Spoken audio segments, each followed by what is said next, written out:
Louvor. Que bênção estarmos juntos nessa primeira noite dos nossos 10 dias de oração. Deus abençoe também vocês que estão nos acompanhando pela internet, que a presença e a paz de Deus também esteja sobre a sua vida. Talvez você tenha assistido pela manhã, estamos fazendo também o programa pela manhã às 6 horas, e estamos usando esse material. Então, se você ainda não tem esse material, na recepção da igreja está disponível, você também pode adquirir ele gratuitamente em PDF, pelo site, você coloca lá Primeiro Deus, ou 10 dias de oração, e você vai encontrar todo o material para adultos, e nós temos também um material para crianças e adolescentes, um material muito, muito especial, que eu sei que vai ser uma bênção aí para o seu desenvolvimento espiritual. Esse aqui é o de adolescentes, esse aqui é o de adulto e esse aqui é o de criança. O pastor nos pediu para avisar que nós estamos tendo todas as noites aqui um programa especial com as crianças, que é no salão de jovens abaixo. Então, vamos ter momentos especiais esses dias. Eu quero convidá-lo, antes de irmos para a mensagem bíblica, quero convidá-lo a fechar os olhos para mais uma vez falarmos com Deus. Vamos orar? Querido e eterno Deus, muito obrigado pela oportunidade de estar com a igreja, também com a outra igreja que está assistindo online em diversos lugares do Brasil. Nesse momento queremos pedir a Tua presença e a Tua paz, queremos que de maneira muito clara o Senhor fale ao nosso coração, que atenda às nossas necessidades, nos faça entender a mensagem, mas que ela fale conosco essa noite.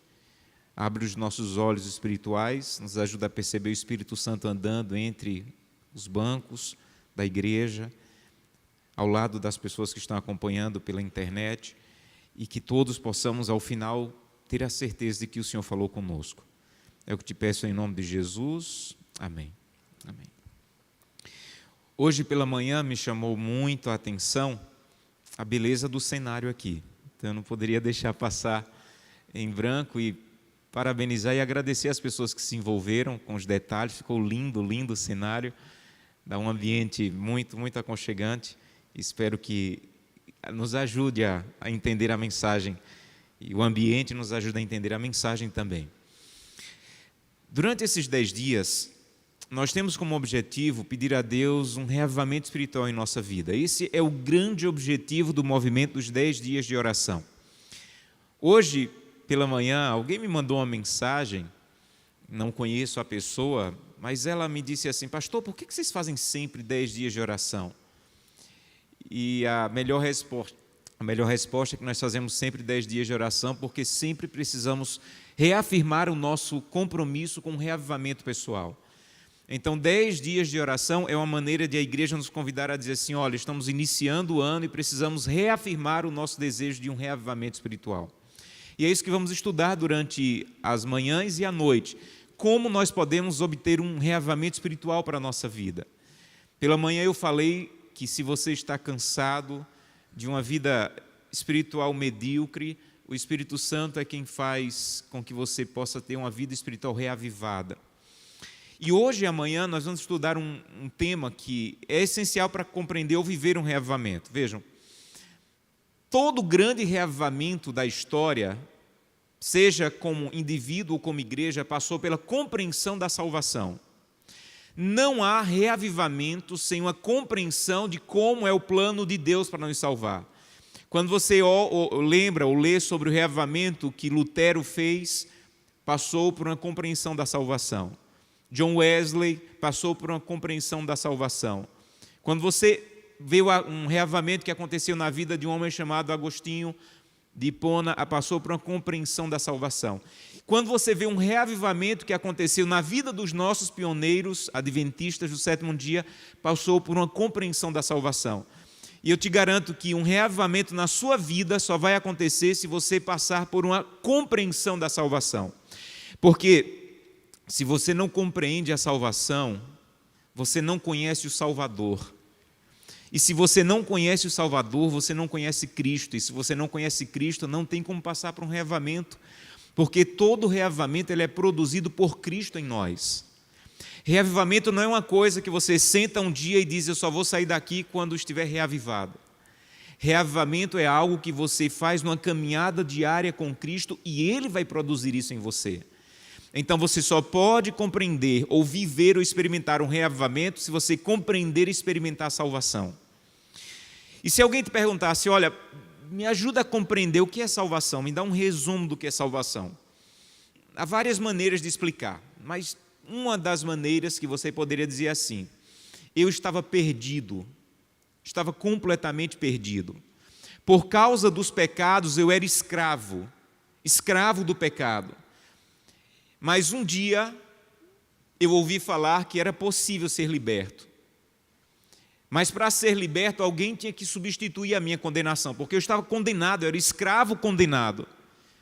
E a Bíblia diz que Deus enviou o Cordeiro, o seu Filho, que morreu e derramou o seu sangue, e essa oferta de sangue era uma substituição da minha escravidão, da minha condenação pela liberdade dele. E pela fé eu aceitei que o sangue do Cordeiro, Jesus Cristo, derramado na cruz, poderia ser uma oferta de troca pelo meu pecado. E pela fé eu aceitei como que o seu sangue me cobria, ou como o seu sangue ser passado nas portas do meu coração. Então, quando eu aceitei isso, que eu era perdido, condenado, escravo, e que havia um substituto, o Cordeiro, que morreu por mim, e pela fé eu aceitei que o seu sangue me libertaria, e aceitei que o seu sangue como que marcasse as portas do meu coração. Agora eu fui liberto da escravidão. Não estou mais condenado e perdido, porque o sangue do Cordeiro me libertou e me resgatou. Esse seria um bom resumo do que é o plano da salvação. Agora, você lembra de alguma história bíblica que se parece com isso que eu acabei de falar? Você lembra de alguma história bíblica que um povo estava condenado, eram escravos, condenados, viviam uma vida de condenação e escravidão, até que veio a promessa de um Salvador, de um libertador, mas para eles poderem saírem da escravidão, um cordeiro teve que morrer, o sangue daquele cordeiro teve que ser passado na porta das casas, e eles aceitaram aquilo pela fé, e no outro dia estavam libertos e puderam sair da escravidão. Lembram de alguma história? Que história é? A do Êxodo. Quando você lê o livro do Êxodo, geralmente você lê como um aspecto histórico, mas você deveria ler o livro do Êxodo como um resumo da nossa salvação. A história do Êxodo é como que uma maquete da nossa salvação, do plano da salvação. Cada aspecto da história do Êxodo é o plano da salvação ilustrado na vida do povo de Israel. Aquilo que aconteceu no Êxodo, a maneira como Deus fez para libertar o povo e conduzi-los até a Canaã, é a maneira como Deus nos tira da escravidão e vai nos conduzir, se quisermos, até chegar na Canaã celestial. Então a história do Êxodo é como uma maquete do plano da salvação. E é um momento muito especial na história do Êxodo que vamos estudar essa noite, Êxodo capítulo 14. Abra sua Bíblia, Êxodo capítulo 14. A história do Êxodo ela é tão clara, ligada ao plano da salvação, que um dia Paulo vai apresentar uma mensagem para o povo de Corinto, para a igreja de Corinto, em 1 Coríntios capítulo 10. E ele vai explicar para o povo de Israel, o povo da igreja de Corinto, como é a salvação. E ele usa o Êxodo. Se você ler o capítulo 10 de 1 Coríntios, você vai ver que Paulo usa cada ponto da história do Êxodo para falar sobre o plano da salvação. Ele disse assim, olha, vocês foram guiados pela nuvem do jeito como o povo de Israel, a nuvem é Cristo, vocês foram batizados como o povo teve que entrar no mar, vocês comeram do maná que é Cristo como o povo comeu do maná no deserto, vocês beberam água da rocha como o povo bebeu água da rocha que é Cristo no deserto. Então Paulo pega cada aspecto da história do Êxodo e diz assim, eu quero falar para vocês sobre salvação, porque o Êxodo é como que uma maquete, um resumo da salvação. Êxodo capítulo 14, o povo havia saído do Egito, as pragas haviam caído, o sangue do cordeiro havia sido colocado sobre os umbrais da porta e o povo saiu do Egito. E quando o povo saiu do Egito, o faraó parou e pensou, como assim? Eu vou deixar o povo sair? Eu vou deixar o povo ser livre? De jeito nenhum. E o verso 5 diz que quando anunciaram ao rei do Egito, o faraó, que o povo havia saído do Egito, mudou-se o coração de Faraó e dos seus oficiais contra o povo e disseram, o que é isso que fizemos? permitindo que Israel deixe de nos servir. Eles não estão livres, eles não podem sair, eles ainda nos pertencem. Eles já não pertenciam ao faraó. Mas a Bíblia diz que, no verso 6, que Faraó aprontou o seu carro, tomou consigo o seu povo, tomou 600 carros escolhidos e todos os carros do Egito com capitães sobre todos eles. Verso 10, e chegando o Faraó, os filhos de Israel levantaram os olhos e viram que os egípcios vinham atrás dele e temeram muito. Então os filhos de Israel clamaram ao Senhor e disseram a Moisés: será que por não haver sepultura no Egito, você nos tirou de lá, para que morramos nesse deserto? Por que nos trataste assim, fazendo-nos sair do Egito? Não é isso que dissemos no Egito: deixe-nos aqui para que continuemos servindo os egípcios. Pois melhor era servir aos egípcios do que morrer no deserto. Já pensaram em tamanho absurdo? Verso 13, Moisés, porém, respondeu ao povo e disse: não tenham medo, fiquem quietos. Aquietai-vos e vede o livramento do Senhor, que hoje vos fará, porque os egípcios que hoje vedes, nunca mais os tornareis a ver. O Senhor pelejará por vós, e vós os calareis. Verso 21, mesmo capítulo. Então Moisés estendeu a mão sobre o mar, e o Senhor, por um forte vento oriental que soprou toda aquela noite, fez retirar-se o mar, que se tornou terra seca, e as águas foram divididas. Os filhos de Israel entraram pelo meio do mar seco, e as águas lhes foram qual muro, à sua direita e à sua esquerda. Os egípcios que os perseguiam, todos os cavalos de Faraó e os seus carros e os seus cavaleiros, até o meio do mar. Mas na vigília da manhã, o Senhor, na coluna de fogo e de nuvem, viu o acampamento dos egípcios, alvorotou o acampamento dos egípcios, emperrou as rodas dos carros e fê-los andar dificultosamente. Então disseram os egípcios: fujamos da presença de Israel, porque o Senhor peleja por eles contra os egípcios. Vejam, eles já estavam libertos do Egito. Mas a grande questão é que na redenção, assim como no Egito, no Êxodo, a liberdade tem camadas. Eles já estavam libertos do Egito, mas o inimigo foi atrás deles e disse assim: você não vai sair assim fácil, você ainda é meu. Na redenção, a mesma coisa acontece. Salvação e redenção são sinônimos. Então, quando alguém perguntar qual é a diferença entre salvação e redenção, são sinônimos. A grande questão é que a palavra redenção está mais ligada à ideia de ser liberto da escravidão do pecado. Eu fui redimido, eu fui liberto da escravidão. Assim como no Êxodo, eles saíram do Egito, mas o inimigo foi atrás deles, a mesma coisa acontece com a nossa liberdade da escravidão do pecado.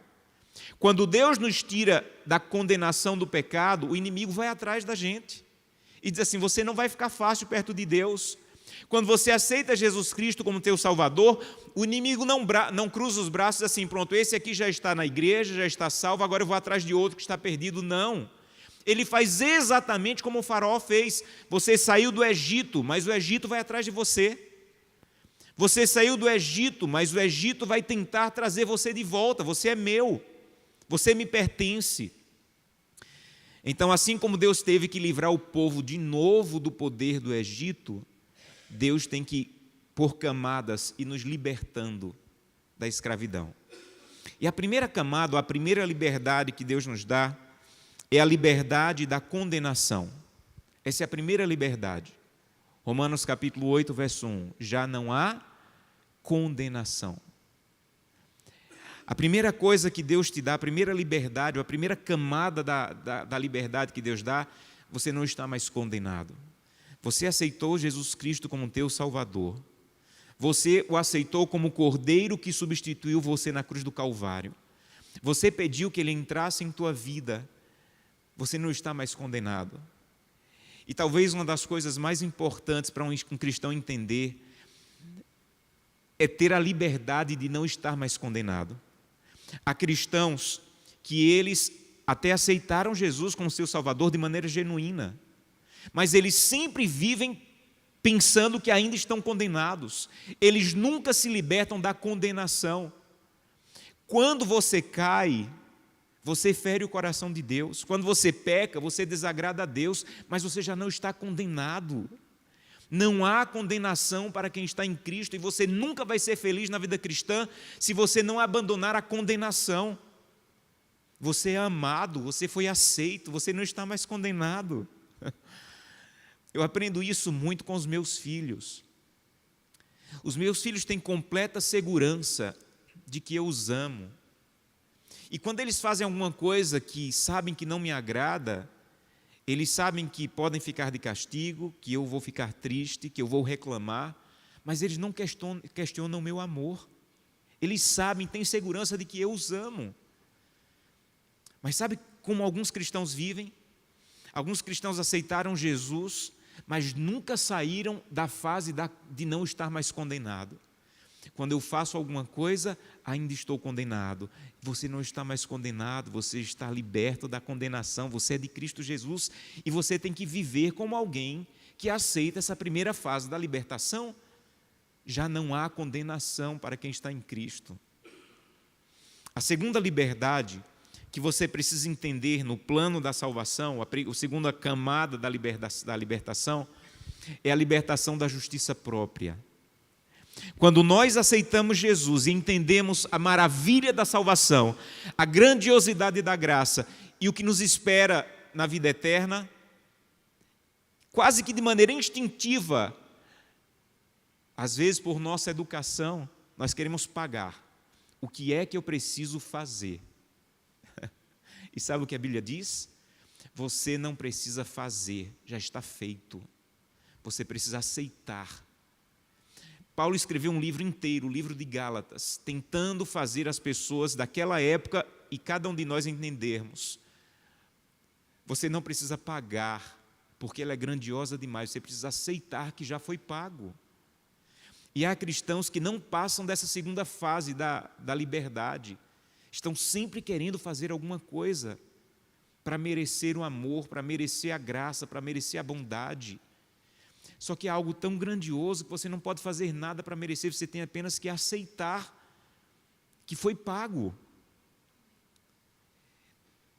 Sabe, não há vida cristã se você não passar por esse segundo ponto. Eu gosto de uma história de crianças, para crianças, que diz que quando Deus terminou de criar Adão e Eva, disse assim: olha, tudo é de vocês. E ele olhou para Deus, na história infantil, diz que ele olhou para Deus e disse assim: tudo é meu, tudo é de vocês. Tudo que eu fiz para vocês. Mas eu preciso fazer alguma coisa, Adão falou para Deus, para merecer isso. Será que eu poderia, para merecer tudo isso que você fez, será que eu poderia ensinar os passarinhos a cantar? E Deus disse: não precisa, Adão, eles já sabem cantar. Será que eu poderia colocar sabor nas frutas para pagar tudo isso? É muito grande. Adão, você não precisa colocar sabor nas frutas, elas já têm sabor. Será que eu poderia colocar cheiro nas flores? Elas são lindas, será que eu poderia colocar cheiro? Adão, não precisa, elas já têm cheiro. E disse que Adão olhou para Deus e disse assim: e o que é que eu faço? E Deus disse assim: está chegando o sábado, descanse. Só isso, descanse. Há cristãos, e eu temo dizer, adventistas do sétimo dia, que nunca descansaram na salvação. Nunca descansaram na compreensão de que você não precisa guardar sábado para ser salvo. Você não precisa devolver dízimo para ser salvo. Você não precisa vir à igreja para ser salvo. Para ser salvo, você precisa aceitar que Jesus Cristo te salvou. E tudo que eu faço é em consequência a aceitar que Cristo me salvou. E a vida cristã só tem lógica quando segue essa camada de liberdade. Primeiro, não estou mais condenado. Segundo, não preciso pagar. Eu não preciso, com minha própria justiça, tentar adquirir alguma coisa. E vou repetir, em nome da autoridade bíblica, reavivamento só vai chegar à sua vida quando você compreender isso. Porque se você não compreender isso, até o reavivamento você acha que tem que conseguir. O reavivamento depende de quanto jejum eu faço. O reavivamento depende de quanto tempo eu passo orando. O reavivamento depende de quanto eu leio a Bíblia. O reavivamento depende de Cristo em você através dessas coisas. Então você nunca vai dizer assim: eu estou vivendo uma vida reavivada porque jejuo muito. Estou vivendo uma vida reavivada porque oro muito. Você está vivendo uma vida reavivada porque está perto de Cristo. E quem está perto de Cristo ora. Quem está perto de Cristo tem momentos de jejum. Quem está perto de Cristo aprende a estudar a Bíblia. Mas não é resultado do seu esforço, das suas ações, é resultado de Cristo em você. Então não tente pagar, aceite que já foi pago. Quando nós somos pequenos, e talvez aconteceu com você, mas nós crescemos ouvindo alguém dizer assim: não faça isso que Deus fica triste, não faça isso que Deus não gosta. E sabe como nós crescemos? Nós crescemos assim: para que Deus goste, eu tenho que fazer. Se eu não fizer, Deus não gosta. E sabe o que a palavra de Deus diz? Deus gosta de você, mesmo quando você não faz. Deus te ama, mesmo quando você não merece. O amor de Deus é invariável. Deus não me ama quando eu estou na igreja vestido de pastor apenas. Deus me ama quando eu sou uma vergonha para o ministério pastoral. Deus me ama ali também. E se eu não aceitar que sou amado por Deus, eu nunca serei transformado ou reavivado. A segunda camada do plano da salvação, da liberdade, a primeira é você já não estar mais condenado. A segunda é você não precisa, com sua justiça própria, adquirir a salvação. A terceira fase da liberdade, a terceira fase é a liberdade do velho homem. Lutero tem uma frase interessante, que ele dizia o seguinte: eu pensei que o velho homem havia morrido na água do batismo, mas eu descobri que o infeliz sabia nadar. E agora eu tenho que matá-lo todos os dias. Eu pensei que o velho homem tinha morrido na água do batismo, mas eu descobri que o infeliz sabe nadar. Quando você foi a Jesus Cristo e não está mais condenado, quando você descobriu que não precisa pagar e se entregou completamente a Ele, o que te acompanhou foi uma natureza pecaminosa, e agora você é uma pessoa de dupla natureza. Antes, uma pessoa que não está em Cristo, ela peca, e ela fala para os amigos que pecou, ela sente prazer em divulgar. Esses dias, algumas pessoas da minha infância me encontraram e me colocaram no grupo do WhatsApp. E eu já tive que sair algumas vezes desse grupo. Porque eu fico impressionado como algumas pessoas lá dizem assim: olha, traí minha esposa, fui para tal lugar. E todo mundo começa a sorrir, brincar. Você sente prazer de dizer que traiu a esposa. Porque quando você tem só uma natureza, o pecado é normal, agradável e divulgável.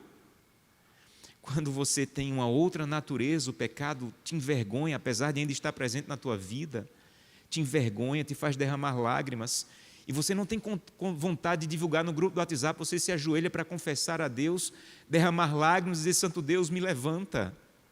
Mas só Deus, entenda bem, só Deus pode vencer essa natureza que te acompanha. É o agir de Deus, é a atuação de Deus, é a presença de Deus. Você não tem forças para vencer a velha natureza que te acompanha. O que você precisa é ir a Cristo para que Ele te dê vitória sobre essa natureza que te acompanha. Então, a terceira liberdade é a liberdade da natureza pecaminosa. A quarta fase da liberdade, e nessa eu queria que você entendesse bem, é a liberdade dos ídolos. Todos nós temos ídolos no nosso coração que fazem exatamente como o Faraó fez com o povo do Egito. Vocês saíram do Egito, mas ainda tem Egito no teu coração. O Faraó disse: eu não vou te deixar, você é meu, volte para mim. Todos nós temos alguma coisa no nosso coração ainda que são como ídolos, dizendo assim: você ainda é meu, você ainda me pertence. Você não é completamente de Deus. E só Deus pode agir para nos libertar desses ídolos que temos no nosso coração. Na quarta série primária, lembro como hoje, minha professora entrou na sala e disse: agora vai ser aula de religião. Eu quero contar uma história para vocês. Um homem, ela disse, tinha um desejo muito grande de ter uma mansão, mas ele não tinha dinheiro. Até que o inimigo apareceu para ele e disse assim: eu posso te dar a mansão do tamanho que você quiser, aonde você quiser. Só tem um custo. você vai permitir que eu coloque um prego na parede da sala da tua mansão. E aquele homem disse assim: uma mansão por um prego? Claro que eu quero. E o inimigo deu uma mansão para ele no lugar que ele queria. E ele fez uma festa de inauguração, chamou todos os amigos, e parece que eu estou ouvindo a voz da tia Nice, dizendo, quando ele estava na festa, com todos os amigos, todos os parentes, a porta se abriu, o inimigo entrou, carregando na mão um pedaço de carne podre. As pessoas começaram a passar mal, e tranquilamente o inimigo começou a andar, e pendurou aquela carne podre no prego. E o dono da casa foi irado, disse: você não pode fazer isso, a casa é minha, olha o que está fazendo, as pessoas estão passando mal, a casa é minha. E ela me disse, calmamente, o inimigo olhou para ele e disse assim: tem razão, a casa é sua, mas o prego é meu. Os ídolos são aqueles pregos, ou aquele prego que ainda tem no nosso coração, que nos lembra todo dia: você não é completamente de Deus. É um pecado acariciado, é alguma coisa que nós carregamos como vaidade, como egoísmo, como orgulho, como ganância, que nos lembra constantemente: você não é completamente de Deus. Essa atitude, essa maneira de tratar a esposa, essa maneira de tratar os filhos, essa maneira de fazer negócios, isso que você acessa, mostra que ainda você não é completamente de Deus, ainda tem ídolos. E Deus precisa nos libertar desses ídolos. Há uma história na Bíblia sobre como Deus derrota ídolos, impressionante. Abra sua Bíblia em 1 Samuel capítulo 5, 1 Samuel capítulo 5, verso 1. Na época bíblica, as lutas não eram entre exércitos, na verdade, os exércitos brigavam, mas as lutas eram entre os deuses. Então, se a minha cidade derrotasse a sua cidade, é porque o Deus da minha cidade é mais forte do que o Deus da sua cidade. Era assim que funcionava. Então, a guerra de verdade, a luta era entre os exércitos, mas a guerra era entre os deuses. Então, quando a minha cidade derrotasse a sua cidade, a primeira coisa que o meu exército faria era pegar o ídolo lá do templo da sua cidade, amarrar no estaca e levar para o templo da minha cidade, para dizer que o meu Deus venceu o seu Deus. Então, isso acontecia em todas as guerras. Quando uma cidade invadia outra, depois de derrotar a cidade, eles entravam no templo da cidade, pegavam a imagem de escultura do Deus da cidade e levavam para a cidade vitoriosa para dizer que o Deus daquela cidade venceu o Deus daquela outra cidade. Capítulo 5 de 1 Samuel fala de uma guerra entre o povo de Israel e os filisteus. E os filisteus venceram. E quando eles venceram, eles foram procurar uma imagem de escultura do Deus de Israel para levar para a casa do templo do Deus deles, que era o Deus Dagom, mas não encontraram. Os israelitas não adoravam a imagem de escultura, mas eles tinham uma arca. E os filisteus perceberam que aquela arca usava algo sagrado do Deus de Israel. Então eles pegaram a arca e levaram para a casa do templo do Deus Dagom, para dizer: o Deus Dagom é maior do que o Deus de Israel, e não há Deus maior que o Deus de Israel. Então a Bíblia diz, 1 Samuel capítulo 5, que os filisteus, verso 1, os filisteus tomaram a arca de Deus e a levaram de Ebenezer a Asdod. Tomaram os filisteus a arca e na casa de Dagom junto a este.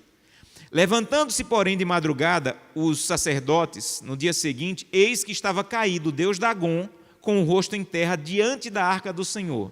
Então, eles levantaram o Deus Dagom e colocaram de novo no seu lugar. Mas levantando-se de madrugada no dia seguinte pela manhã, o Deus Dagom estava caído de bruços diante da arca do Senhor, e a cabeça de Dagom e as suas duas mãos estavam cortadas sobre o limiar deles. Ficaram apenas o tronco. Você tem um ídolo? Você tem um ídolo que está destruindo o teu casamento? Você tem um ídolo que está destruindo a maneira de você guiar e conduzir sua família? Você tem um ídolo que está destruindo a tua intimidade com Deus? Você tem que levar Deus de maneira poderosa, clara, diária, até esse ídolo no teu coração. E sabe o que a presença de Deus faz quando se encontra com o ídolo no teu coração? Derruba esse ídolo. Só Deus. Deus nunca te chamou para vencer ídolos. O que Deus te chamou é para colocar a presença de Deus na tua vida, para que a presença de Deus derrube os ídolos. Mas sabe por que ainda temos ídolos no nosso coração? Porque depois que Deus derruba, sabe o que a gente faz? levanta de novo, igual os filisteus. Depois que Deus nos dá a vitória e diz assim, olha, eu estou te libertando desse ídolo, a gente vai lá e levanta de novo. Sabe o que a gente tem que fazer de novo? Deus de novo. E quanto mais você leva Deus para a presença dos ídolos do teu coração, mais Deus vai derrotá-los, ao ponto de Deus vai arrancar a cabeça e as mãos do teu ídolo. Então entende bem uma coisa. Pastor, traduz isso aí. Eu tenho ídolos. Todo dia o inimigo se levanta e diz assim, você é meu. E todo dia eu vou à presença de Deus e coloco a minha vida e esses ídolos na presença de Deus. E Deus tem derrubado esses ídolos.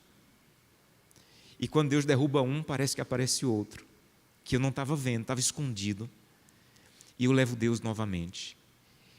Entenda bem uma coisa, Deus nunca te chamou para vencer pecados. O que Deus te chamou é para ir à presença dEle, para que Ele vença em você.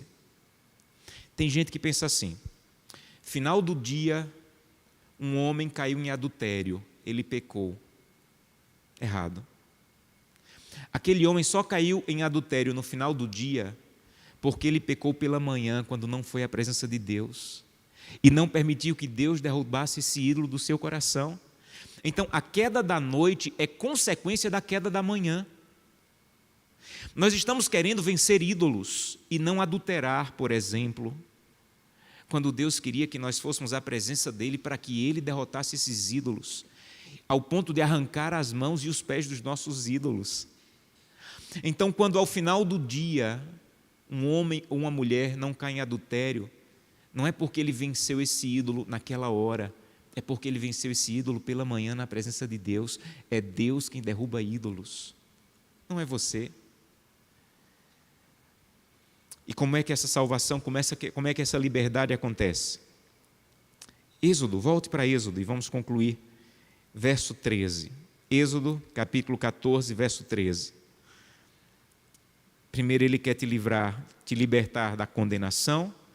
Ele quer te libertar da justiça própria, de tentar conseguir pagar. Ele quer te libertar da natureza pecaminosa. Ele quer te libertar dos ídolos, dos pecados que você carecia. Como é que Ele faz isso? Verso 13. Moisés disse ao povo, não tenha medo. Aquietai-vos e vede o livramento do Senhor. Se renda. Deixe Deus agir.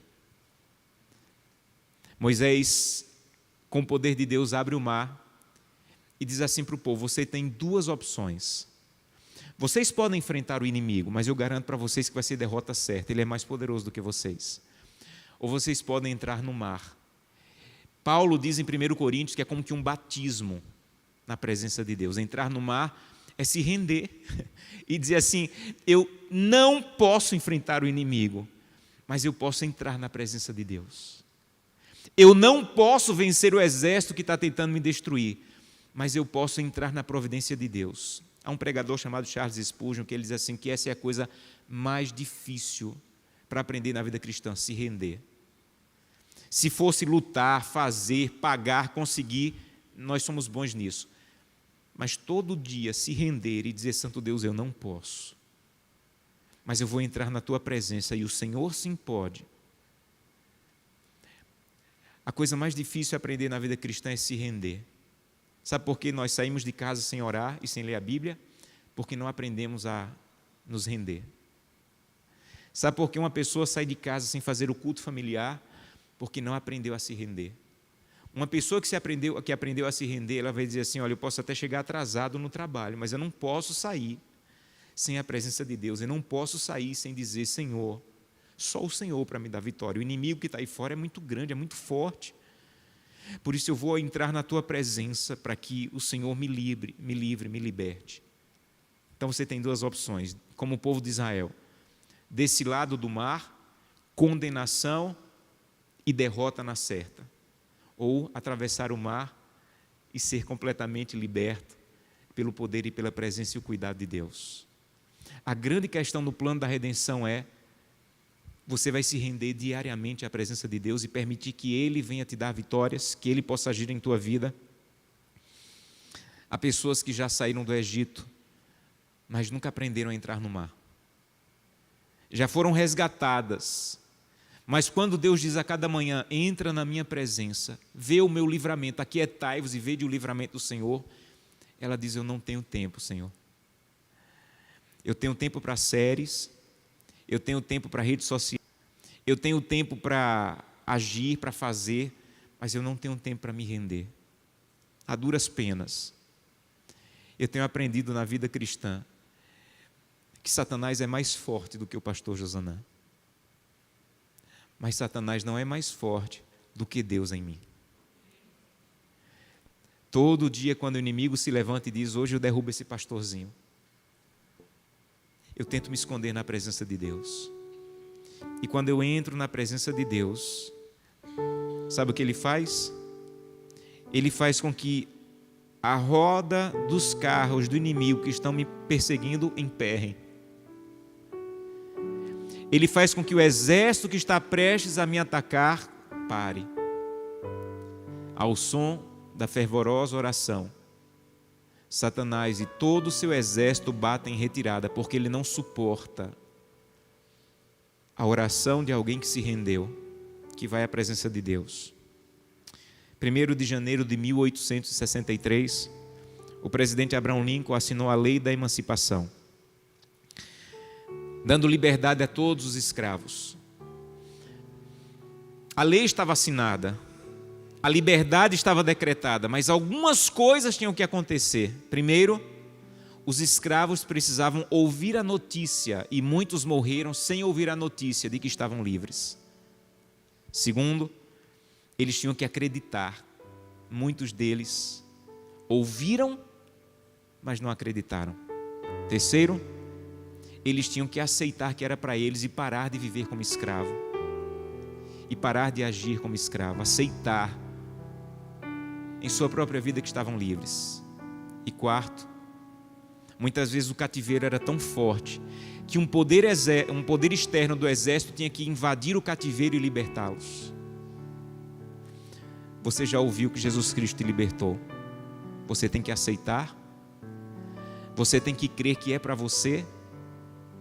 E no dia que você precisar, e você vai precisar todo dia, um poder externo vai quebrar o cativeiro e vai dizer, você é livre. Você é livre. Quando Moisés terminou, quando o povo passou pelo mar, a Bíblia diz que Moisés fez uma música, e Apocalipse diz que nós vamos cantar essa música quando chegarmos do outro lado do mar. Ainda não chegamos lá, mas eu tenho a garantia bíblica que eu vou chegar. E nós vamos cantar o cântico de Moisés que diz: cantarei ao Senhor porque Ele triunfou. Lançou no mar o cavalo e o seu cavaleiro. O Senhor é a minha força, o meu cântico, porque Ele é a minha salvação. Não sou eu. Não é meu esforço, não é meu sábado, não é meu dízimo. O Senhor é a minha salvação. E sabe para onde Moisés conduziu o povo depois do mar? Moisés conduziu o povo para o Sinai, para dar a lei. Aqui está o plano da salvação. Quando você entende que foi completamente livre, agora Deus quer transformar você e quer dizer como você deve viver. Não é o seu comportamento que te salva, mas se você está andando na salvação, a salvação vai transformar teu comportamento. É por isso que para começar a lei, Êxodo 20, Deus diz: eu sou o Senhor teu Deus, que te tirei da terra do Egito, da casa da servidão. Você não é mais escravo. Agora eu quero que você viva como alguém livre. Sabe como alguém vive livre? Vive, não adultera, não rouba, não mata, guarda o sábado, não adora imagens de escultura, não toma o nome de Deus em vão. A guarda dos 10 mandamentos, na perspectiva da salvação, é de alguém que está livre e foi salvo por Jesus. Há alguns anos eu estava fazendo evangelismo em uma cidade aqui do Brasil, e eu fui à casa de uma senhora que estava assistindo às pregações. Ela tinha 3 filhos pequenos, e Jesus Cristo entrou naquela casa, uma casa pobre, uma situação muito difícil. Ela criava os filhos sozinha, mas com muita dignidade e esforço. E ela entendeu que ela não precisava mais estar sozinha. E ela aceitou Jesus Cristo como seu Salvador. Ela foi liberta da condenação. E eu tive a alegria de batizá-la. E comecei a visitar aquela casa. para tentar ajudar, para tentar orientar. E um dia ela me disse: pastor, tem mais um trabalho para você fazer nessa casa. Eu não tenho 3 filhos, eu tenho 4 filhos. Eu tenho uma filha de um casamento anterior, ela já é de maior, ela é usuária de drogas e ela fugiu de casa há alguns meses. Pastor, essa liberdade que me alcançou precisa alcançar a minha filha. Esse poder que eu descobri no Evangelho precisa chegar ao coração da minha filha, ela não sabe disso. E esses dias ela me ligou, disse que a vida está destruída e que quer voltar para casa. Pastor, ela vai voltar. E você tem que estar aqui quando ela chegar. Você tem que falar para ela que o que funcionou na minha vida vai funcionar na vida dela. Pastor, ela não entende isso, mas se ela entender, ela vai ser liberta. E eu fui à casa dela quando a filha chegou, muito agressiva, me tratou de maneira agressiva, mas eu continuei indo e levando o Evangelho, e levando a salvação e apresentando o Cristo, até o dia que ela se rendeu e disse: eu não quero mais a escravidão, eu quero ser de Cristo. Ela entrou nas águas do batismo e tinha um outro rosto, um outro semblante, um outro sorriso, um outro olhar. Ela estava livre. Algumas semanas depois, eu fui transferido dali, fui visitar aquela família para me despedir deles. E o Vitor, um dos filhos, me abraçou e trouxe uma maçã, aquela maçã inteira. E ele disse assim: é um presente para você. Eu disse: ah, Vitor, que bom, por que você está me dando esse presente? E ele me disse: antes de você vir à nossa casa, quando minha irmã estava em casa, eu me escondia debaixo da cama, porque ela nos batia muito. Agora, eu não preciso mais me esconder debaixo da cama. Sabe por quê? Porque ela estava livre. Eu não sei quanto o inimigo tem prendido você, mas eu quero te dizer, em nome da autoridade bíblica, a sua liberdade já foi decretada na cruz do Calvário. Você tem que viver na presença de Deus como alguém livre, e Ele vai te libertar da natureza pecaminosa e dos ídolos que você ainda tem no teu coração. Mas para isso, você precisa ir ao altar de Deus todos os dias. Você precisa se render todos os dias. Você precisa dizer: Santo Deus, eu quero entrar no mar da Tua presença, porque o inimigo está atrás. Por favor, emperra as rodas do inimigo hoje, para que ele não tenha vitória. A Melissa Barcelos vai cantar uma música belíssima nesse momento. Enquanto ela estiver cantando, eu quero convidá-lo a dizer: Santo Deus, eu quero ir ao Teu altar todos os dias, me render todos os dias e permitir que a Tua liberdade seja verdadeira em minha vida todos os dias. Fale com Deus enquanto estiver ouvindo essa música.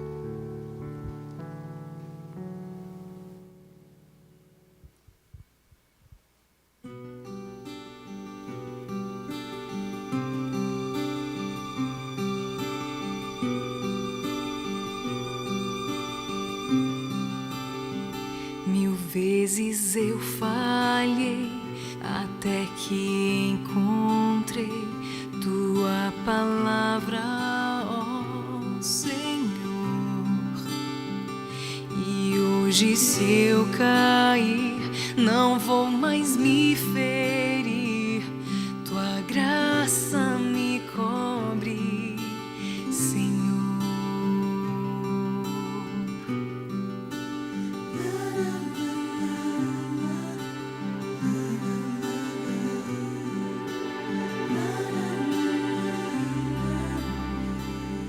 Majestoso Deus, é desejo meu prosseguir em Te buscar, sempre me perder na arte de trazer louvores a Ti, Senhor.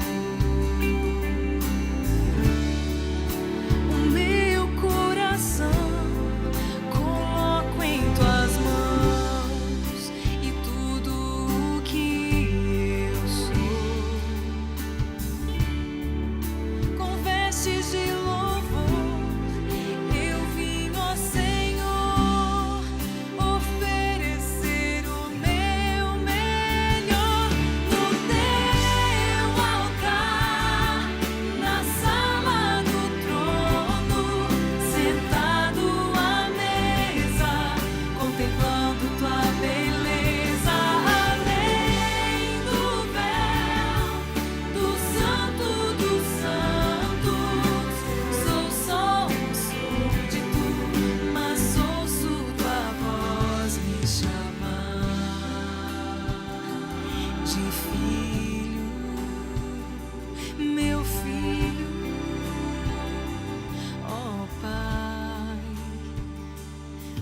Majestoso Deus, é desejo meu prosseguir em ti buscar,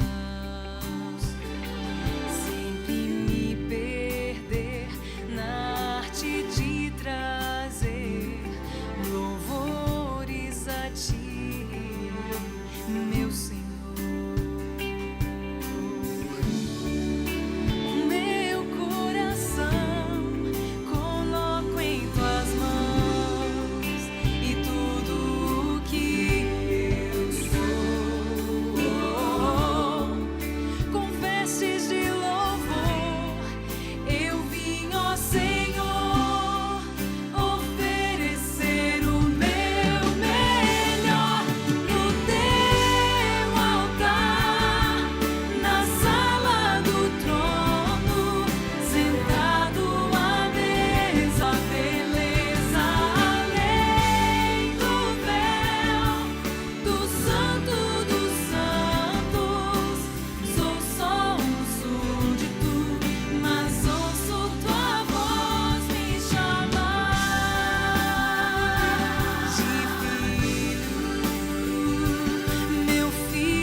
Amém. Amém. Deus seja louvado. Muito obrigado, Melissa. Eu quero fazer o primeiro convite, o primeiro apelo dessas noites. É um apelo que deve ser particular e diário. Eu quero convidá-lo a dizer: Santo Deus, eu já não estou condenado, mas a velha natureza tem me perseguido, os ídolos do meu coração têm me derrubado, e eu entendi hoje que é porque eu não estou me rendendo para que o Senhor me dê vitórias, e eu quero vitórias. Eu quero compreender quanto o Senhor me ama, e eu quero que esse amor que o Senhor tem por mim me leve aí à Tua presença, desfrutar da Tua presença, estar no Teu altar, para ter me abracem. Eu quero ir ao altar, à presença de Deus, e quero desfrutar da Sua presença. Feche os seus olhos e vamos pedir isso a Deus. Querido Pai, não há reavivamento sem compreensão da salvação. Ajuda-nos a entender isso. Ajuda-nos a entender que temos um inimigo poderoso que não queria nem que tivéssemos saído do Egito, mas saímos por Teu poder e por Tua intervenção. Mas ele vai atrás. Cada um aqui tem uma história de como o inimigo tem perseguido, tem atacado, tem tentado derrubar, tem tentado dizer: volte para o Egito, lá era melhor. E nós estamos aqui dizendo: Santo Deus, eu quero aprender a me render aí à Tua presença. Os israelitas estavam errados, o Egito não era melhor. Nada no Egito era melhor. O melhor é estar na Tua presença, desfrutar da Tua paz e ter a perspectiva de que vamos chegar do outro lado e cantar o cântico de Moisés. E queremos a Tua ajuda para permanecer, entrando no mar da Tua presença todo dia, nos rendendo e dizendo: o inimigo é forte, mas se eu for à presença de Deus, Ele vai emperrar as rodas dos carros do inimigo e Ele vai me dar vitória. Nos leve em paz para os nossos lares, abençoa cada pessoa que está nos assistindo. Amanhã vamos mais uma vez ouvir a Tua voz, a Tua palavra, e vamos compreender um pouco mais sobre o plano da salvação para que a partir daí possamos entender como o reavivamento acontece em nossa vida. Então ajuda-nos a entender isso e viver isso em nome de Jesus. Amém.